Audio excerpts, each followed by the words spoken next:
mire a través de estos dos medios, principalmente como Spotify, no solamente de Apple, sino también de Android. Y es mucho más fácil el Spotify para poder conectarse a los diferentes podcasts que hay.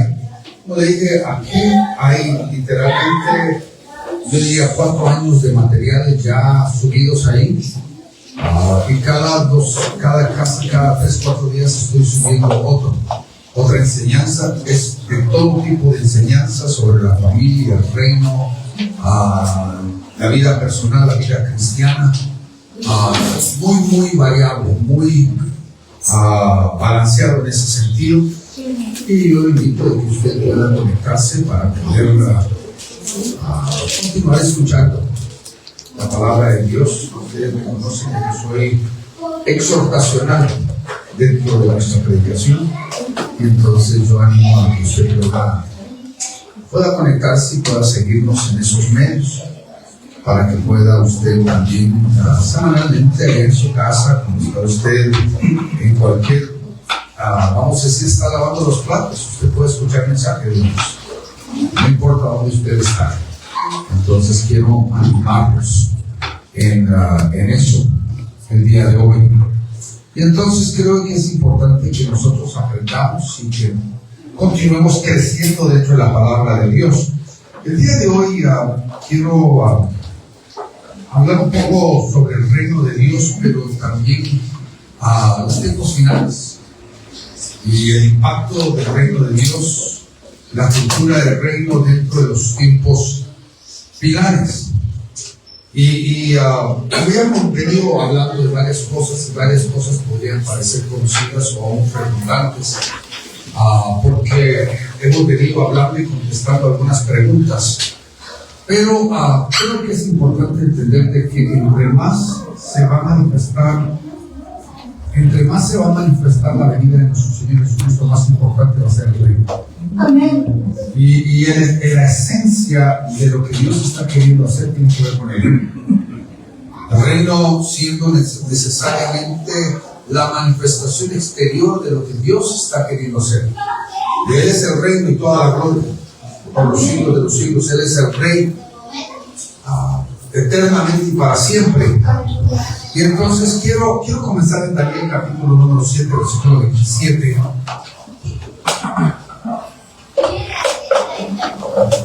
Si usted entiende, Daniel 7 está introduciendo los tiempos finales dentro de la enseñanza de Daniel. Y dice, y que el reino y el señorío y la majestad de los reinos debajo de todo el cielo se ha dado al pueblo de los santos del Altísimo, cuyo reino es eterno. Y todos los señoríos le servirán y obedecerán. Está hablando del milenio. Pero solamente porque la manifestación del reino es en el milenio, no significa que el reino no sea eterno. Antes de la creación es el reino. Después de los tiempos finales, cuando entremos a la eternidad, es el reino. Y cuando nosotros realmente queremos comprender el concepto del reino, tenemos que entender de que el reino no hace al rey, sino es el rey el que hace al reino. El rey es más importante que el reino, en todo sentido de la palabra, porque el que hace al reino, el que establece el reino y el que manifiesta el reino es el rey.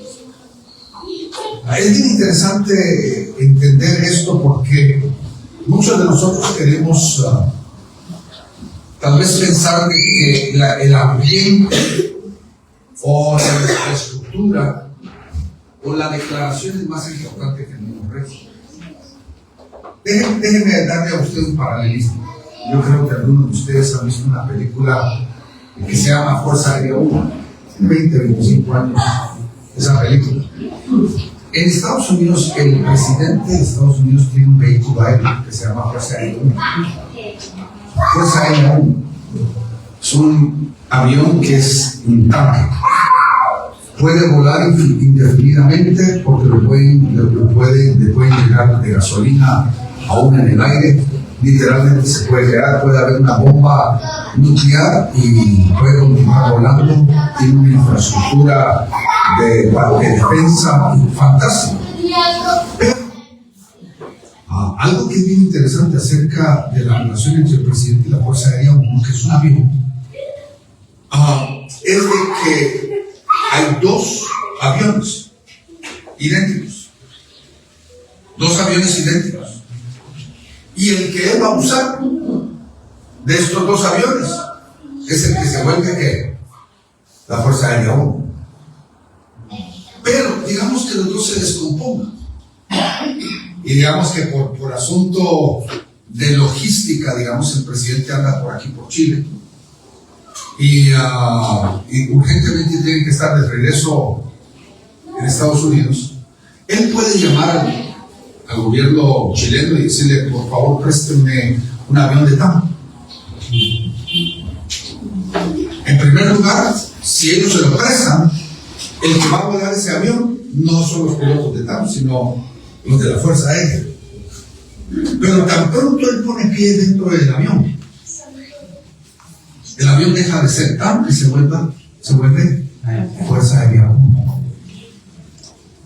Porque no es el avión el que hace el presidente, es el presidente el que hace el avión. Exactamente así es el reino de Dios. Donde Dios se manifiesta, donde Dios está, es el reino. Y si Él viene desde la eternidad hasta la eternidad, ¿cómo es el reino? Desde la eternidad hasta la eternidad. Si Dios está manifestándose en un lugar, ahí está el reino. Porque el reino no precede al rey. El rey siempre establece y precede el mismo reino. Y es importante que nosotros veamos de que a través de todo el tiempo y a través de toda la obra de Dios, Dios y el reino se están manifestando.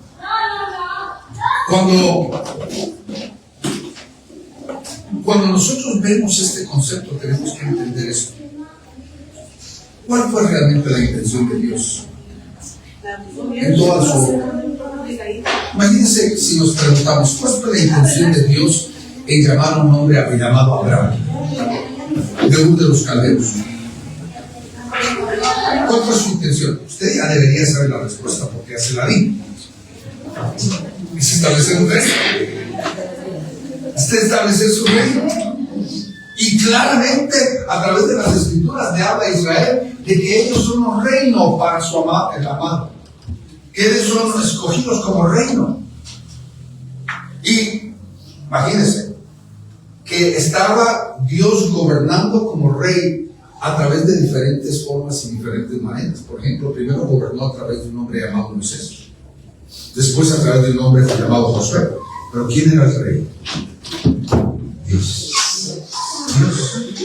Después gobernó a través de jueces. Y después gobernó a través de profetas. Y cuando de repente el pueblo de Israel empieza a mirarse a sí mismo en comparación a las demás naciones, vieron de que las demás naciones tenían rey. ¿Y qué hicieron ellos? Tenían rey. Y el profeta de Dios llamado Samuel se molestó. Y Dios lo confrontó y le dijo: no te rechazaron a ti, me rechazaron a mí para que no reine sobre él. La intención de Dios siempre ha sido el reino. Amén. Y creo de que lo que estamos viendo nosotros en los últimos tiempos es un reencarrilamiento del propósito y el plan de Dios. ¿Somos nosotros reino para quién? El amado Hijo. En el libro de Mateo, capítulo 28, versículo 18,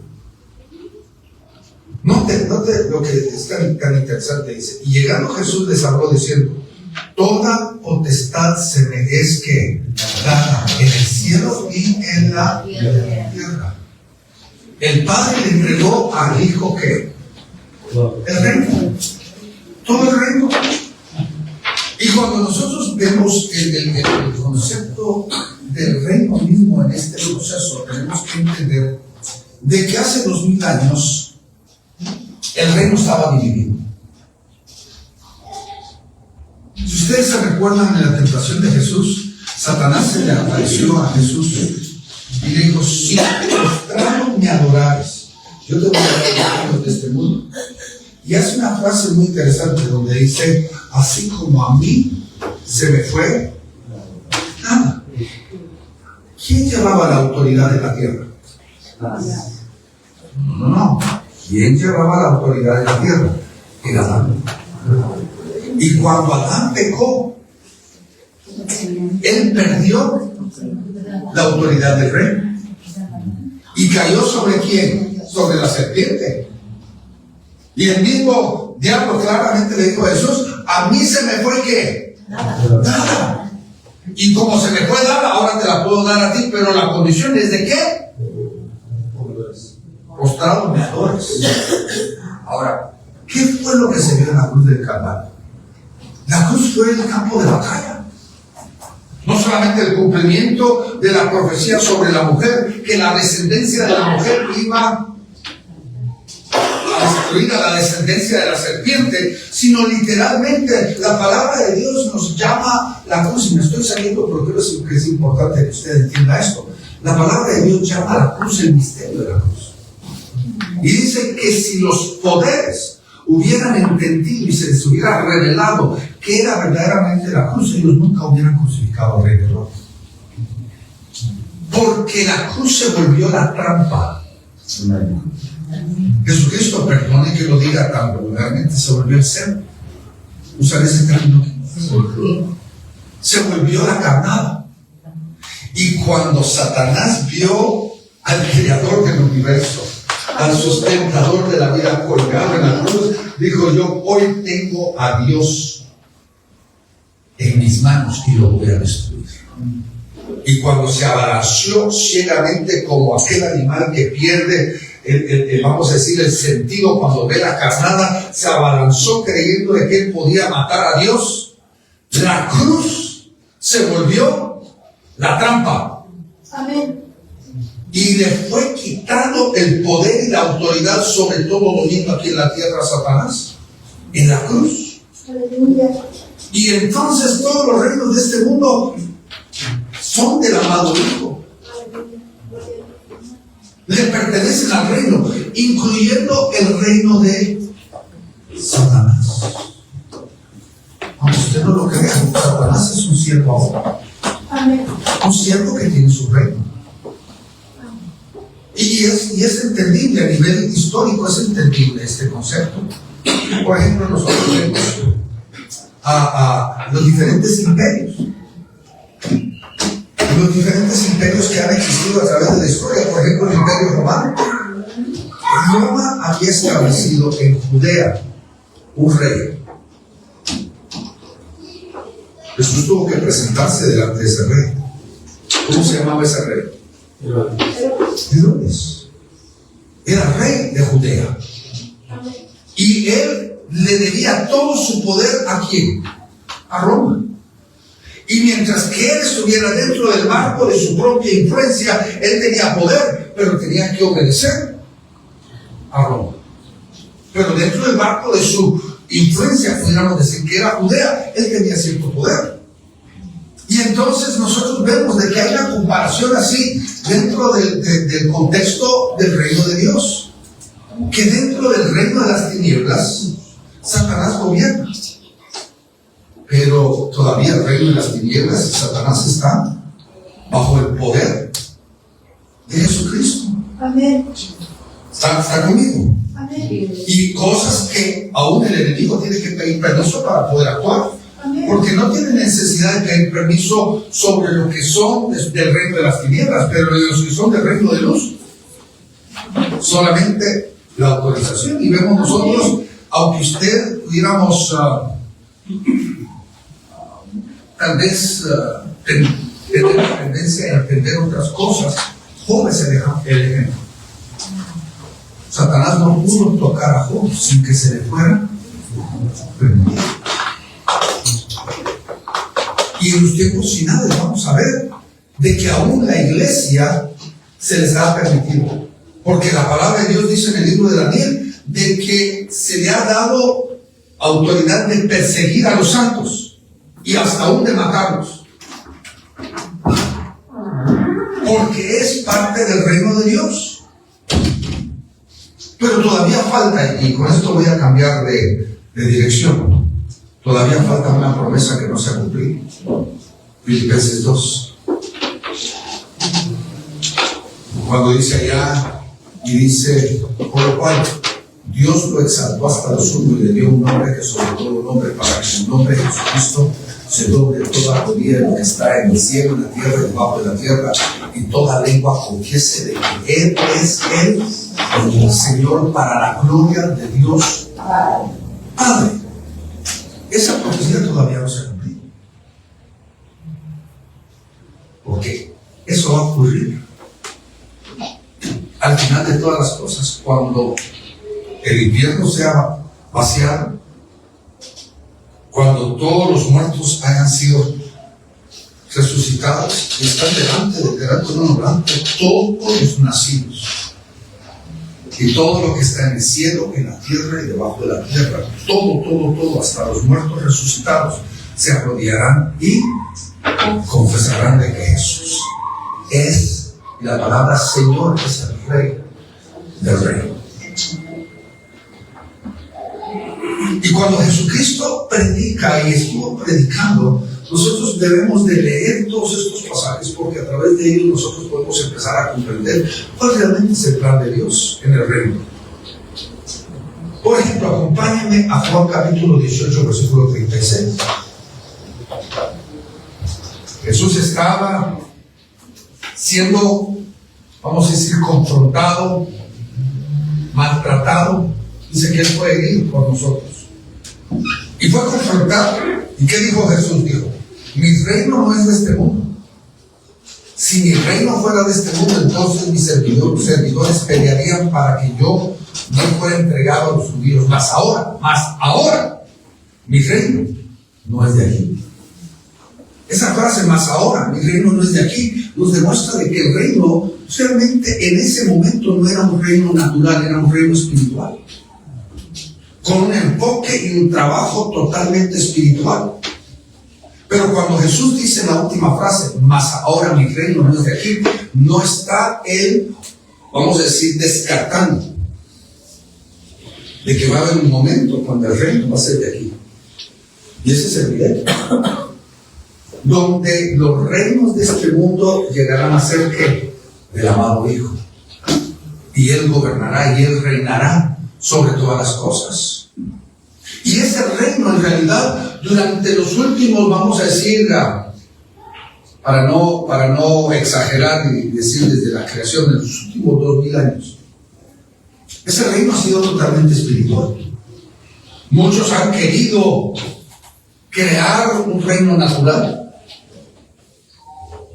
Los reyes, por ejemplo, a través de los siglos, se han declarado de que ellos son escogidos por Dios para reinar, representantes de Dios en la tierra. Que su reino es un reino que le pertenece a Dios. Ellos han querido decir eso. Pero el reino de ahora es un reino totalmente espiritual, que tiene que ver principalmente con la transformación de una vida. Sí, en el Antiguo Testamento encontramos nosotros pasajes que tienen que ver con el reino natural. Por ejemplo, si usted va allá en 1 Samuel, cuando David estaba teniendo que enfrentar a Goliat, él dice una pregunta bien interesante, dice, ¿quién es este incircunciso que osa confrontar a los ejércitos del Dios viviente? David a sus 17 años entendía el reino que Saúl no entendía. Saúl, siendo rey, no entendía de que el reino de Israel era una manifestación del reino de Dios y que los ejércitos de Israel realmente eran los ejércitos de Dios. Más tarde, cuando David toma el trono, en varias ocasiones no dice el trono de David, sino dice el trono de Dios, porque el reino era una manifestación del reino de Dios.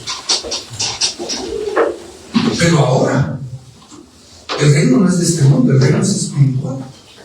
Porque tiene que ver con la transformación de vidas.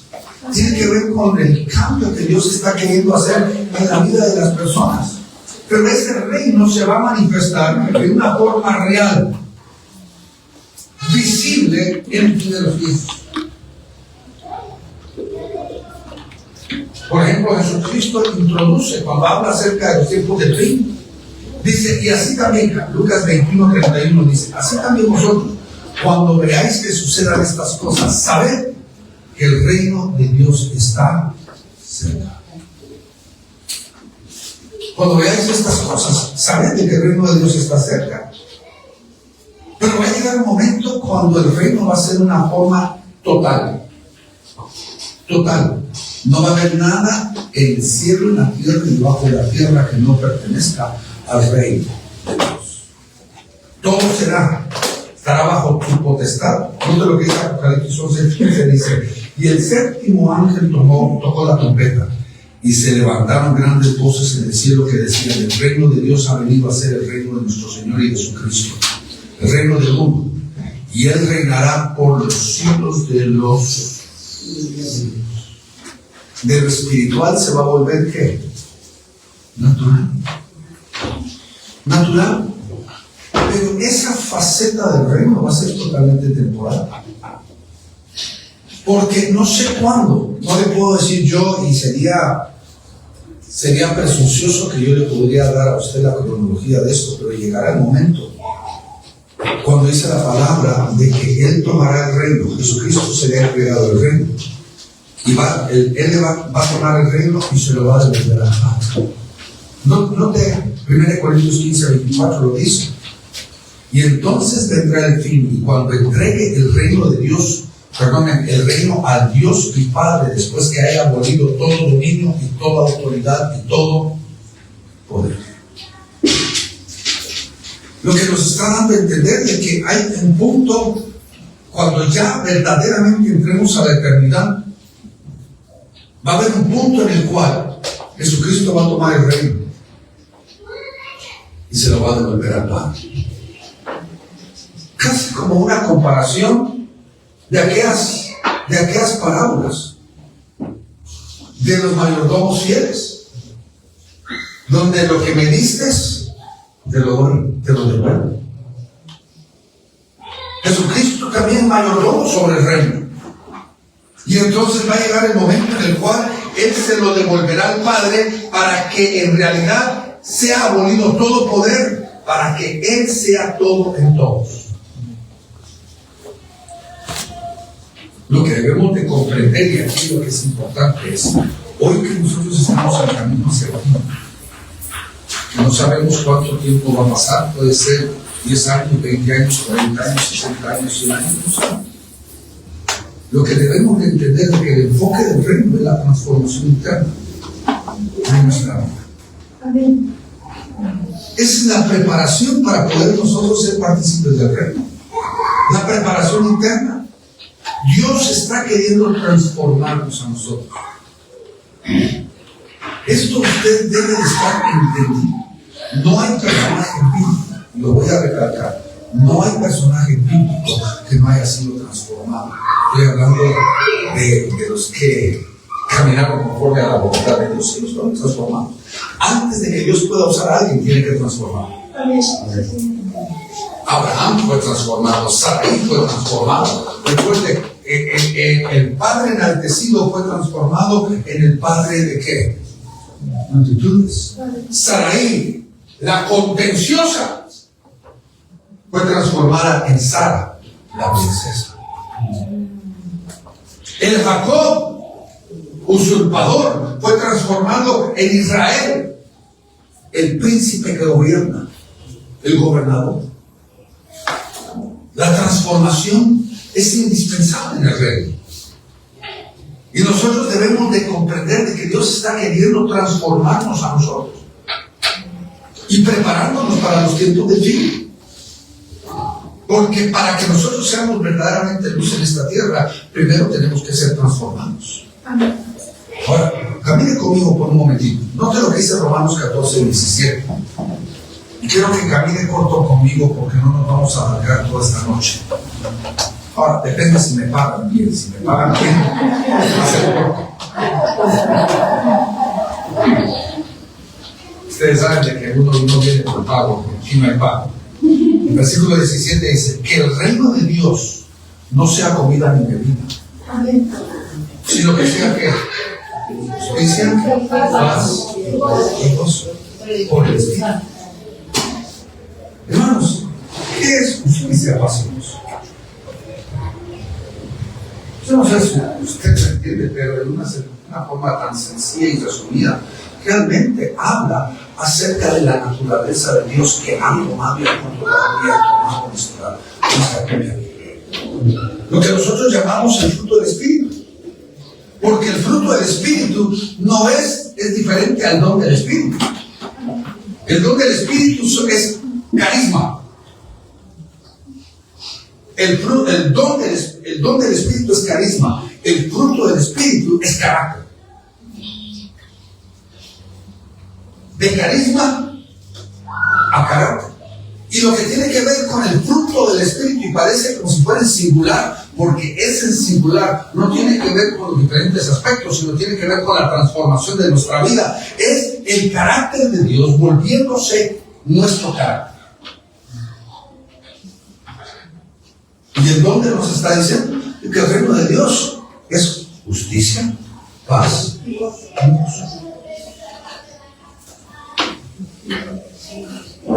Ustedes lo saben, fe, paciencia, benignidad, bondad, mansedumbre, templanza, todas las demás. Que sabemos que incluye estas. Es realmente el carácter de Dios que ha tomado control de nuestras vidas. Y para que eso suceda, el reino tiene que manifestarse.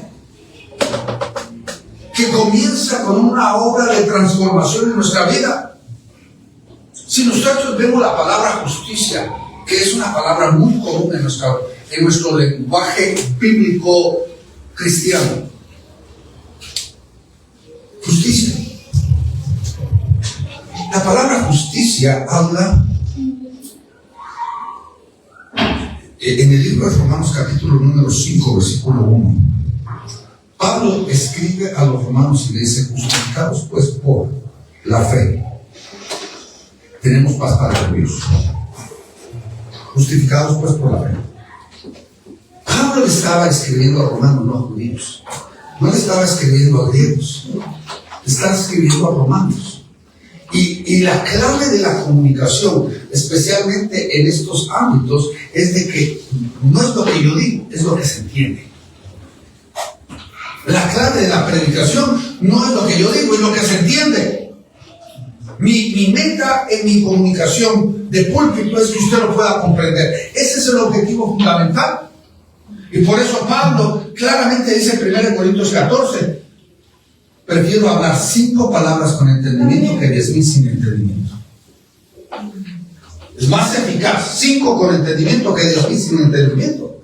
Y entonces Pablo toma una palabra de la esencia jurídica romana. Justificado es una palabra legal romana. Recuerden, Pablo era ¿qué? Era judío, pero era romano.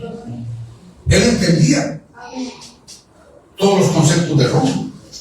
Y entonces él está escribiendo a los romanos y le dice: justificados pues por la fe. Les estaba hablando de salvación, pero les está dando un aspecto fundamental de la salvación, y esa es nuestra posición jurídica delante de Dios. Y lo que significa justificado significa: yo soy culpable de todos los crímenes más grotescos que puedan haber, pero hubo alguien que vino y purgó mi sentencia. Y en el proceso de purgar mi sentencia, mi récord criminal, en todos los países hay récords criminales que tenemos que sacar para ciertas cosas. Mi récord criminal no solamente fue borrada, sino fue totalmente eliminada, como si nunca hubiera yo hecho el crimen. Eso es lo que significa. Y entonces el primer aspecto de la justicia tiene que ver con la salvación y la gracia de Dios. La justicia de Dios se me ha sido dada a mí. La justicia de Jesucristo se me ha sido imputada a mí. Por gracia fui declarado justo. Eso es lo que significa. Pero hay un segundo aspecto de la justicia. Y esa no es la justicia imputada, es la justicia adquirida. Es la justicia adquirida. Y esa justicia adquirida tiene que ver con la forma que la justicia de Dios está impactando mi vida para transformar.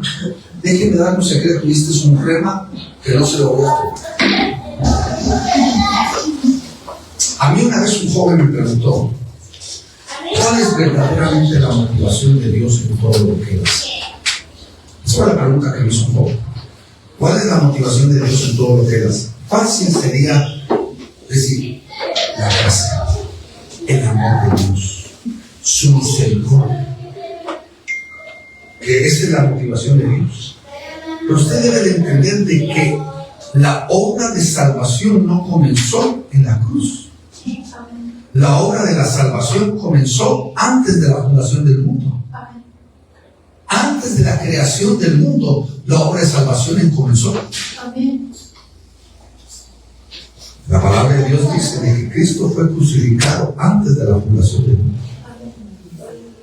Porque Dios tenía un plan para salvar a la humanidad. Y ese plan no estaba fundamentado en misericordia, ni gracia, ni amor. Porque la Biblia claramente dice: la paga del pecado es muerte. Significa que el pecado tiene que ser pagado. Alguien tiene que pagar la deuda. Dios no puede perdonar una deuda sin pago. La justicia de Dios no lo perdona. ¿Conmigo? ¿Qué significa eso? De que todo lo que Dios planificaba para redimir a la humanidad requería que alguien pagara un precio para que la justicia de Dios fuera satisfecha. Porque Él no podía pasar por alto el pecado de la humanidad. ¿Estamos entendiendo? Y entonces, la cruz, sí entendemos, es la manifestación del amor de Dios, es la misericordia, la bondad de Dios, es la paciencia de Dios, todas esas cosas. Pero realmente la cruz es la manifestación de la justicia de Dios. ¿Se pregunta usted por qué Jesús no permitió tener un contacto con Marta después de la resurrección? Porque todavía dice la palabra, tenía que ascender. ¿Ascender para qué? La palabra nos enseña de que Él se presentó delante del justo Dios, que requería un pago para el perdón de pecados. Él agarró su sangre y delante del trono hay un altar, y Él derramó su sangre en el altar. Y el Padre dijo: estoy en mi justicia satisfecho con el pago. Amén. Jesucristo cumplió la justicia de Dios. Amén. Lo más importante de Dios, aunque usted no lo crea, es su justicia. Haga usted un estudio sobre la justicia de Dios, usted se va a quedar asombradísimo, boquiabierto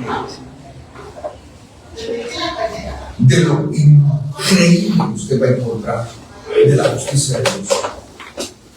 Es más amplio de lo que usted puede pensar.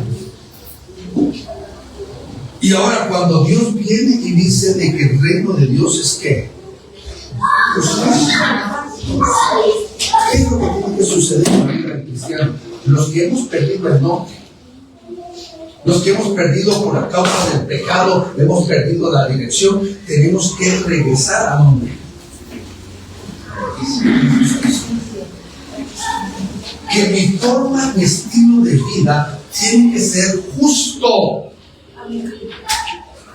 como Dios es justo. Sed pues justos como Dios es justo. Y esa es la justicia adquirida, no la imputada, que viene a través del establecimiento del reino de Dios en nosotros. Pero no solamente termina ahí, sino que dice: justicia, paz. Paz. El Rey de paz quiere volverse Rey de nuestro corazón. Amén. La paz os dejo y mi paz os doy, no como la dar yo os la doy. La paz que sobrepasa todo entendimiento. Amén. Reino, gobierno. ¿Eso que habla de qué? El reino. ¿Qué tiene que gobernar nuestra vida? La paz. La paz de Dios.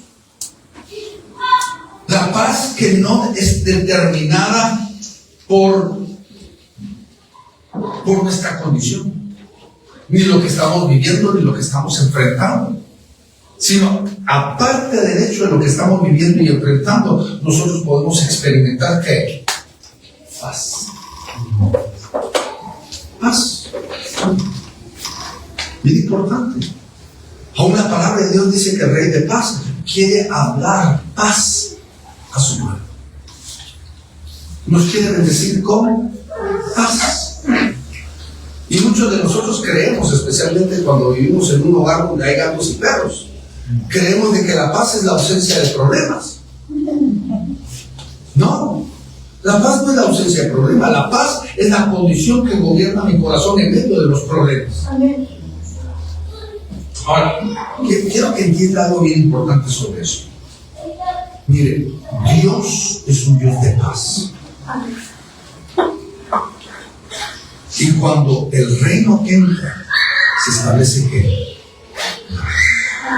los hijos del reino, cuando entran en un ambiente, ¿qué les debe de acompañar? Paz. Paz. Jesucristo le dice a sus discípulos de que cuando ellos entren a una casa, ¿qué deben de hacer en cada momento que entren dentro de la casa? Deben de entrar y deben de declarar que la paz entra. Declaro paz en este lugar.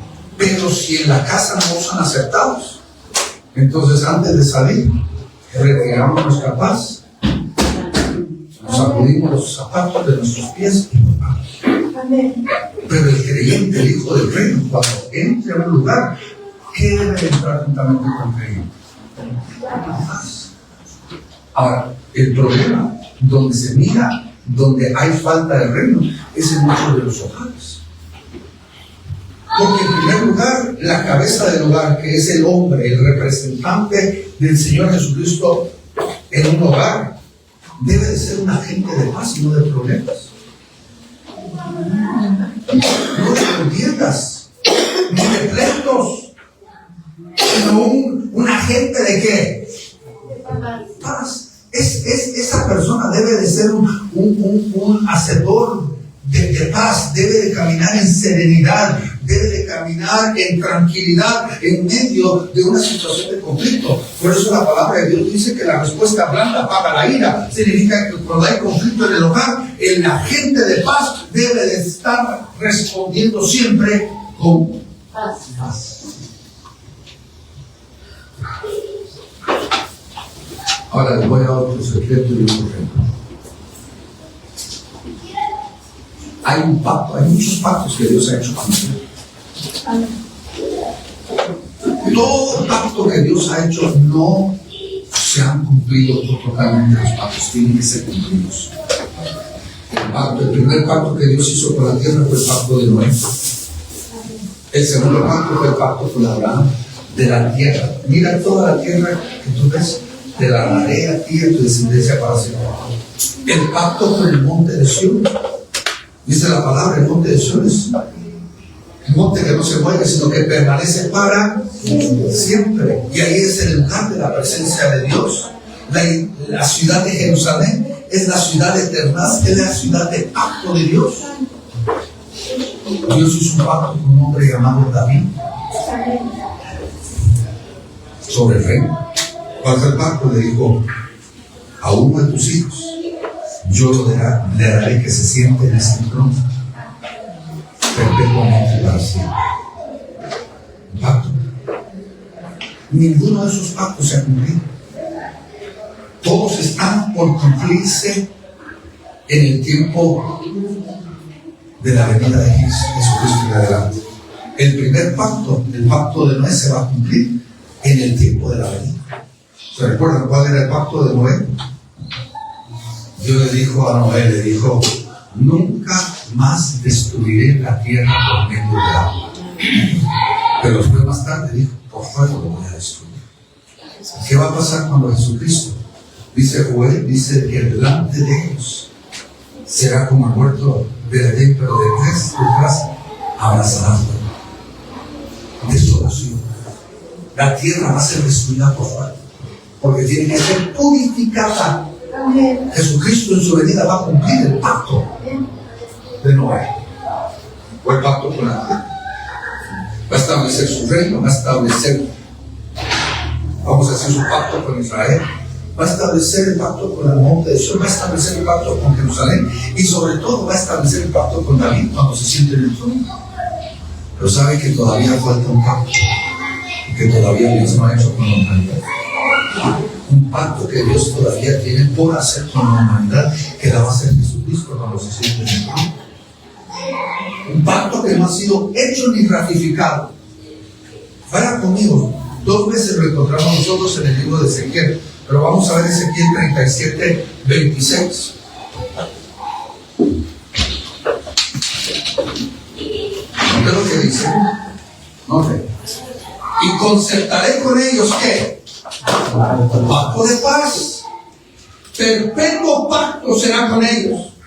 Y los aceptaré y los purificaré y pondré los santuarios entre ellos para siempre. Y ahí es donde nosotros conocemos todos los versículos que algunos de nosotros ni los entendemos, pero ya los recetamos, donde el león y la oveja dormirán juntos. Porque Dios va a concertar, va a establecer que un pacto de paz. ¿Y de dónde comenzó el pleito? Comenzó con el pecado de Adán, cuando puso, vamos a decir, separación y pleito entre la naturaleza y el hombre. Le dijo que los animales iban a temer a Dios. Pero ahora va a ser ¿qué? Un pacto de paz. Sí, hermanos, cuando dice justicia, paz, es el reino manifestado. Y tercero, gozo. Y sabe, mi querido hermano, usted puede definir la palabra gozo, no lo voy a definir hoy, porque usted, gozo no es alegría. La alegría es temporal. La alegría tiene que ver con esta condición temporal presente. Usted saca un carro 0 kilómetros de la agencia, usted tiene alegría a los 15 minutos.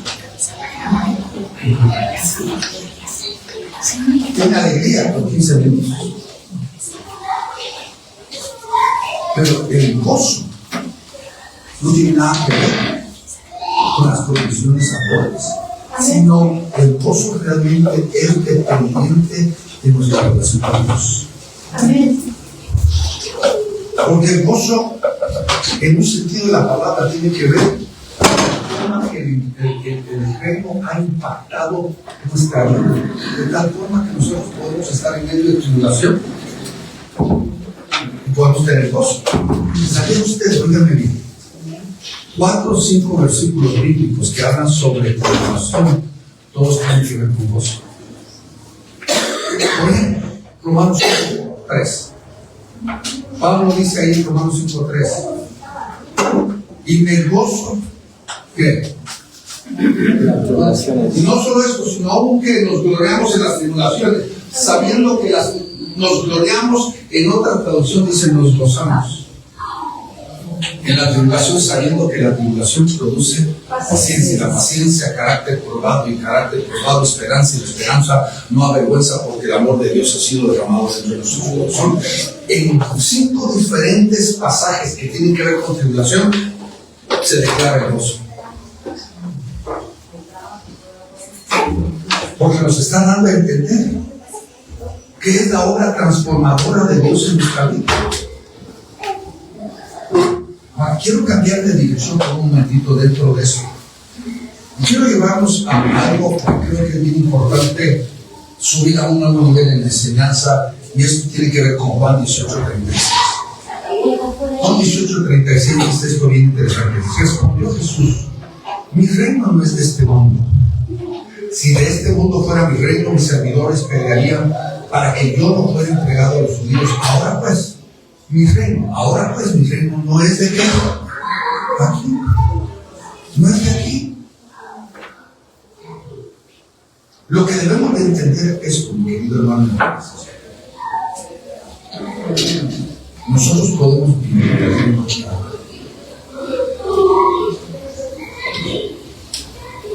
Porque el reino tiene que ver con la obra de Dios. Por ejemplo, Jesucristo habló sobre la liberación. Y dice, si yo por el dedo de Dios echo fuera demonios, ¿qué es lo que Él dice? En medio de vosotros.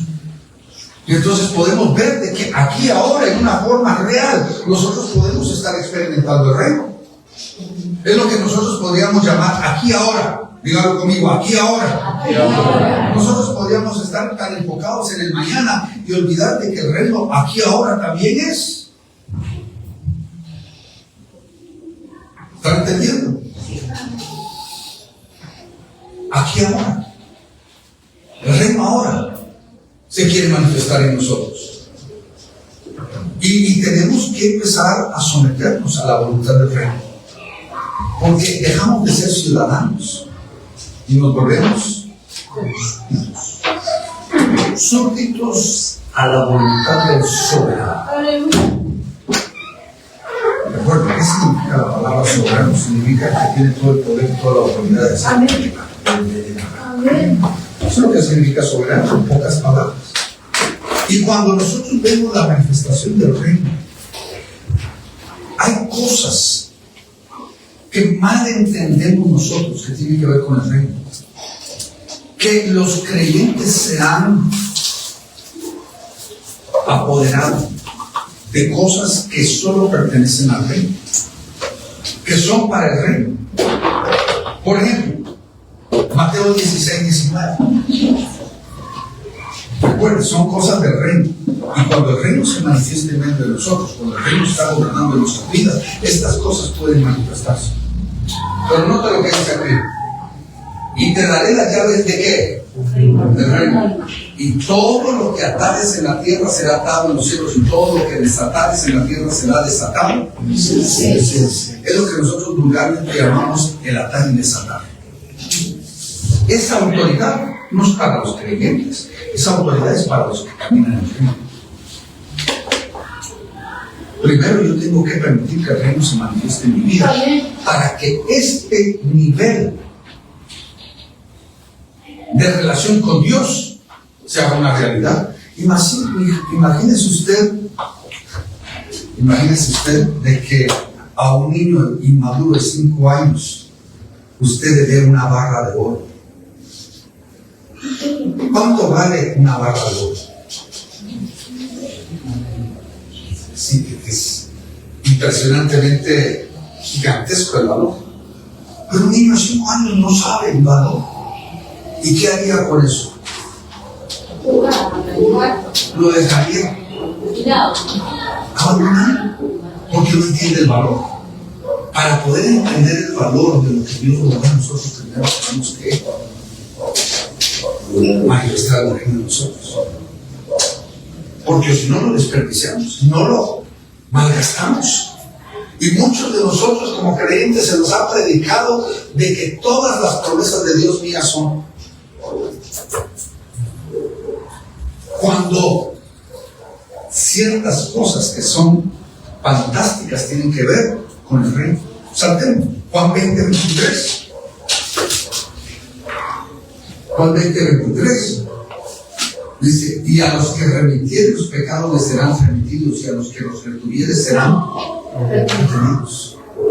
Hermanos, Jesucristo hizo una pregunta. ¿Le ha dado Dios la autoridad a los hombres a perdonar pecados? Sí. Pero tiene que estar en la fe. Amén. Porque no es una autoridad en blanco, no es un cheque en blanco. Amén. Es algo que tiene que ver con algo sumamente serio. Yo no puedo hablar como cualquiera.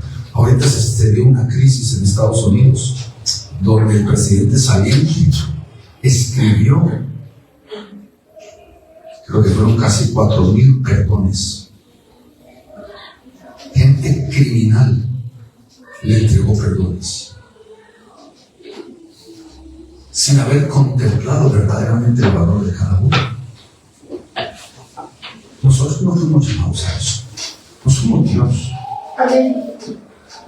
Pero a los que somos del reino, tenemos un entendimiento que nosotros no tomamos las cosas a la ligera. Amén. ¿Estamos bien? Mire lo que dice Lucas 10:19. Lucas 10:19, ahí había algo bien interesante. Dice: mirad, os he dado autoridad de hollar serpientes y escorpiones sobre toda fuerza del enemigo, y nada os dañará. ¿Para quién es eso? Para el reino. Y aquí os doy potestad, la autoridad de poder ir en contra de las huestes de Satán, y nada os dañará. Para el reino. Porque, mi querido hermano, hay varias cosas que creo que son importantísimas, las hemos visto ya varias veces en todas las enseñanzas, pero quiero terminar con estas 3 cosas. 3 cosas que resumen esto: el reino que tiene que manifestarse en nosotros en los tiempos finales. La primera, la palabra de Dios dice que el reino de Dios sufre violencia. Amén. Y los valientes son los que lo arrebatan. Hermanos, hay cosas en la vida de que nosotros podemos sencillamente esperar en Dios, pero hay cosas que Dios desea que nosotros peleemos por ellas. Amén. El reino no es regalado, el reino tiene que ser. Y los valientes, no los violentos, sino los valientes, son los que lo logran.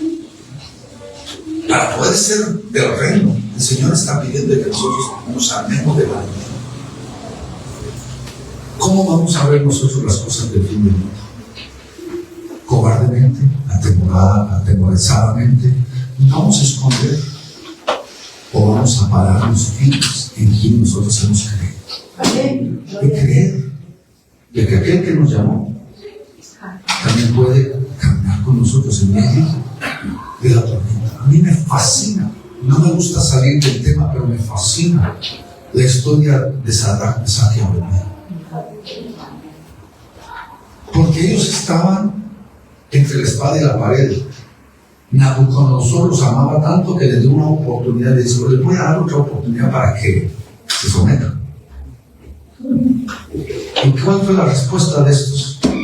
Señor rey, no le queremos faltar el respeto, pero quiero que usted sepa de que usted encienda 7 veces más el horno.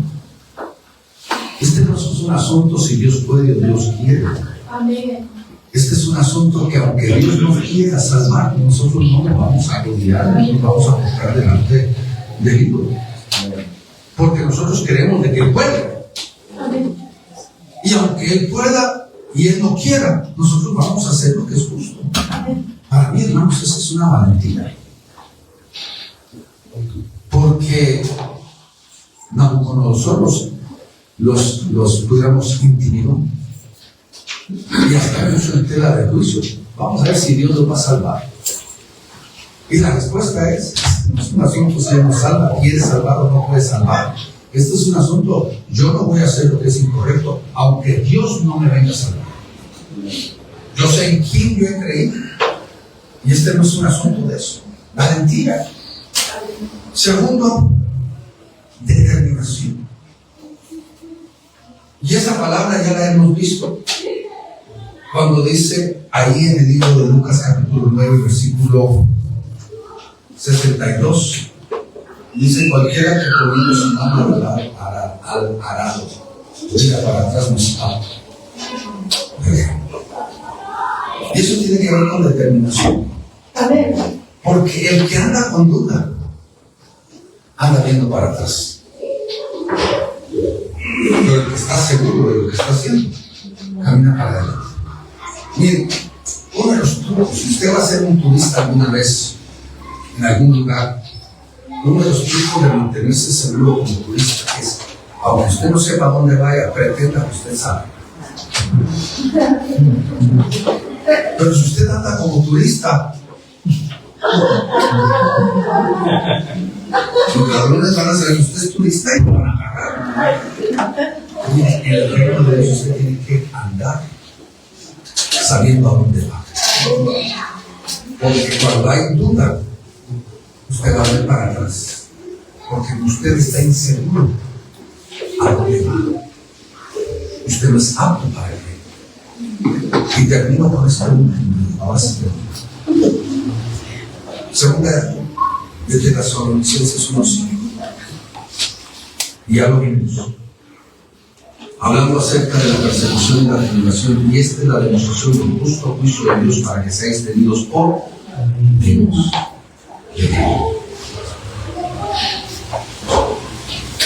Nosotros tenemos que entender de que tenemos que amarnos con dignidad. Amén.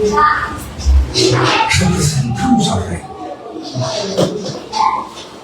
Y si yo represento al Rey, yo debo de caminar como un representante del Rey.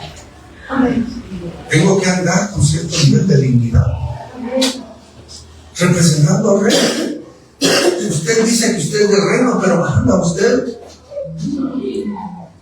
donde tiene hasta la vergüenza de que la gente lo mire. Yo no le estoy hablando de que usted ande con orgullo, pero cuando usted tiene la oportunidad de presentarse como hijo del Rey, hágalo con dignidad. Cuando estaba pastoreando la iglesia local que les mencioné, una de las reglas que nosotros teníamos en la iglesia local, que teníamos 5 congregaciones, era de que en cualquier situación nosotros teníamos que responder con dignidad. Hubieron varias veces en los casi 10 años que pastoreé esa iglesia, donde yo tuve que salir un sábado en un día internacional. A mí me tocaba predicar el domingo. Y yo el sábado tenía que salir a alguna emergencia en algún lado. Y entonces desde el aeropuerto yo llamaba al equipo, les decía, muchachos, mañana todos ustedes se encargan de los servicios. Todos ustedes van a predicar en su servicio. Y ellos sabían de que aunque fuera el domingo en la mañana que yo los llamaría y decirles, en 2 horas ustedes tienen que predicar, ellos no podían pararse y decir, hermanos, el apóstol Darío me agarró en culpa el día de hoy diciéndome que a mí yo tengo que predicar y realmente no he tenido tiempo para predicar. No soy buen predicador, pero aquí estoy. Eso no es dignidad. Dignidad es, yo estoy representando al Rey aquí. Amén. La gente no me vino a ver a mí, la gente vino a escuchar la palabra del Rey. Y yo me voy a levantar con dignidad, con la frente en alto, aunque me pusieron entre la espada y la pared. Porque siempre teníamos un plan B. Imagínense de que a mí nunca me sucedió en todos los años que estuve viajando esos 350 kilómetros entre las 5 congregaciones. Nunca se me pinchó una llanta. Nunca se me arruinó el motor. Pero siempre teníamos un plan B. ¿Qué significa? Que si no llegaba, el pastor local tenía que pararse con dignidad, tomar el mensaje y no hacer excusa. Amén. La excusa es para los indignos. Amén. Y si el Señor alguna vez le da a usted una oportunidad de ser representante del reino, pase con dignidad. Amén. Como representante del Rey. Y si lo llama a sufrir, hágalo con dignidad. Y si lo llama a hacer algo, hágalo con dignidad. ¿Por qué? Porque para que seamos dignos del reino tenemos que actuar como hijos del reino. No importa qué tengamos que enfrentar, somos hijos del reino. Amén. Con dignidad. Y por eso yo le digo a mis discípulos, yo le digo a todos mis discípulos, nunca vaya a ningún lugar sin estar listo. Cuando yo estaba dando una clase del Centro de Capacitación Ministerial, a todos los estudiantes les decía, y ahora en adelante, tienen que tener un estudio, una predicación dentro de su Biblia, porque usted no sabe cuándo le va a tocar. Usted tiene que pararse con dignidad. No es, ay, perdóneme, es que como no vino el pastor me agarraron en curva.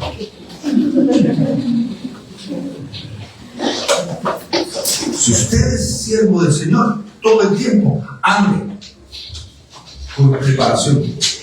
Déjeme decirle algo, y esto es sexo, no se lo voy a decir. Yo tengo un listado aquí en mi iPad, en mis notas, de más de 60 diferentes mensajes que no he predicado, que están listos para predicar y nunca los he predicado.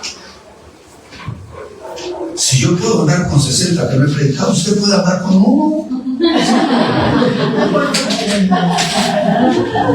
Porque hermano, miren, Pastor Jonathan sabe, yo casi he ministrado toda la semana. En este fin de semana son 7, 8. Han habido fines de semana que he ministrado 11 veces. Tengo que estar listo en tiempo y fuera de tiempo, porque tengo que mantener la dignidad del Señor. No puedo dejar que las cosas me agarren en curva. Usted, siendo un siervo del Señor, está listo todo. Siempre prepárese adelante. Y yo le voy a decir, si usted se prepara con anticipación, Dios le va a dar el camino. Si usted no se prepara con anticipación, Dios no le va a dar oportunidad. ¿Nos quedamos? Esto es extraordinario. Es que, hermanos, Jesús te dijo el reino. Tiene que empezar a actuar como hijo de Dios. Amén. En esta hora, sea valiente, sea esforzado, sea digno, sea apto para el reino. Esté preparado para todo lo que el rey quiera de usted. Miren, hermanos, con esto termino, se lo prometo. David, de 17 años, llega al campo de batalla. Él no le dijo ni a Saúl ni le dijo a Goliat, espérese, voy a ir a tratar. Cuando Saúl le hace la pregunta, ¿podrías tú? ¿Cuál fue la respuesta de David? Si el oso y el león me los comí vivos. Estoy usando un término moderno, ¿verdad? ¿Me los comí bien vivos? ¿Quién es este? Yo vengo bien practicando. ¿Me comprendes? Te lo estoy dando modernamente. Cuando sea la oportunidad que Dios nos dé, nosotros no podemos pedir a Dios que se espere para que nosotros vayamos a prepararnos. El hijo del reino siempre está listo. Si queremos subir a un nuevo nivel, yo le digo esto a los pastores, si ustedes quieren subir a un nuevo nivel, tienen que estar listos todo el tiempo. Porque la oportunidad de subir de nivel viene una vez. Viene una vez. Y si no estamos listos, nos pasa. Y nos subimos al lado. Siempre tenemos que estar listos. Amén. Padre, en el nombre de Jesús te doy gracias, Señor, porque el tuyo es el reino, tuyo es la gloria, tuyo es el poder. Y Padre, te doy gracias porque tú, Señor, te has manifestado en una forma tan sobrenatural en nuestra vida. Señor, tú quieres elevarnos, tú quieres llevarnos al reino, que caminemos tu lado del reino, que se manifieste el reino en nosotros, que estemos listos, Señor, para los tiempos finales, porque se va a requerir de una mayor fortaleza de la que estamos acostumbrados. Y hoy, Señor, te pido que tú nos fortalezcas, nos establezcas y que nos demandes a que caminemos, Señor, en el reino en los últimos tiempos. Que seamos, Señor, fieles como representantes del reino aquí en la tierra. Padre, te doy gracias y te alabo, te bendigo, porque tú estás queriendo hacer una obra en medio de nosotros. Padre, cada uno de nosotros estamos porque queremos que tú hables y que nos lleves a una nube. De tu palabra venimos hablando, Señor. Y hoy queremos hacer poderosos. Y Padre, ayúdanos a que de espíritu y en verdad nosotros podamos prepararnos para lo que tú digas. Estos tiempos finales son trascendentales. Andas buscando hombres y mujeres del reino. Y Padre, hoy queremos presentarnos delante de ti. Con agrado miramos. Mira nuestro corazón, mira nuestra intención, mira nuestra disposición. Padre, hoy haz tu obra perfecta en nosotros, en el nombre de Jesús. Amén. Amén. Y amén. Aleluya. Gracias, Señor. Amén. Qué palabra más nutrida. Amén. Así que prepararse, iglesia. Tenemos que ser como esa iglesia valiente, vencedora, Amén. que vamos a ir adelante con pasos firmes a lo que Dios nos ha llamado. ¿Se goza del Señor? ¿Cuánto están gozosos? ¿Cuánto le alaban, le glorifican? Amén. Así que nos vamos con una nueva percepción, amados, en este tiempo. A ganar discípulos y a ser valientes y a prepararse. Así que prepárese las próximas prédicas. ¿Ah? Le vamos a decir, hermana, listo, venga acá a predicar en adelante, listo, estén preparadas. Amén. Así que a preparar todos sus temas, a todos nos habla el Espíritu. Así que todo ese desafío en esta tarde. Amén. Amén. Quisiera invitar al pastor para despedir esta larga jornada. Bueno, primero que nada agradecer a todos los hermanos que han podido llegar, darse el tiempo de estar acá. Yo soy el pastor, pero tenemos que invertir cosas, o sea, tenemos que invertir nuestro tiempo en las cosas del reino. Amén. Y le doy las gracias por la visita del apóstol, Amén. por el pastor Jonathan. Y nada más que decir, bendecir su vida y que sigamos caminando en el camino tan lindo que tenemos por delante. Amén.